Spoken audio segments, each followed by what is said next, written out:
রাগ করে বাড়ি থেকে চলে যাচ্ছ, যাও সেখানে গিয়ে যদি ভালো লেখাপড়া করতে পারো, ভালো সঙ্গ পাও, ভালো লেখাপড়া করে ভালো জায়গায় উঠতে পারো, তাহলে তুমি হবা মন্ত্রী।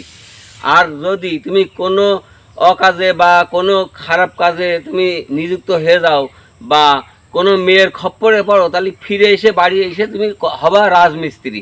এইটা মনে করে রেখো, ঠিক আছে? এইটা মনে করে রেখো। আর চলো দেশে কোন কাজটা কোন সাইডটা নিলে ভালো হয় সেই সাইডে সেইভাবে চলো, তাহলে তোমরা ভালো জায়গায় উঠতে পারবে। আর যদি সেই মন্তব্য নিয়ে না চলতে পারো, তাহলে তোমরা অবশ্যই খারাপ জায়গায় তোমাদের যেতে হবে, ঠিক আছে? অতএব রাজমিস্ত্রি হবা না মন্ত্রী হবা সেটা তোমাদের ব্যাপার, দেখো খোঁজ নিয়ে।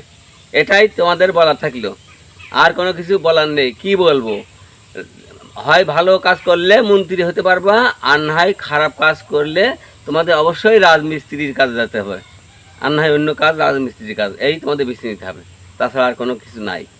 তাহলে রাজমিস্ত্রি পদটা ভালো না এই মন্ত্রী হওয়ার যোগ্য পদটা ভালো, কোন পদটাকে বেছে নেবা তোমরা, সেই পদটাকে তোমরা বেছে নেবা এবং সেইভাবে চলবা।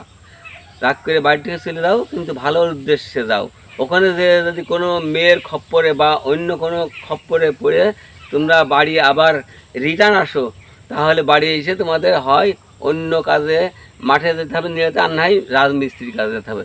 অতএব রাগ করে বাড়িতে চলে যেতে, ভালো স্থানে উঠতে হলে তোমাকে সেইভাবে মন্তব্য থাকতে হবে এবং পড়াশুনো করতে হবে, বা অন্য কাজ করলেও সেইভাবে করতে হবে। তাহলে তোমরা মন্ত্রী হতে পারবা বা মন্ত্রীর পর্যায়ে ভালো স্থানে উঠতে পারবা, আর না হলে বাড়ি এসে ঠিক অন্য কাজ বা রাজমিস্ত্রি তোমার জন্য নির্ধারিত।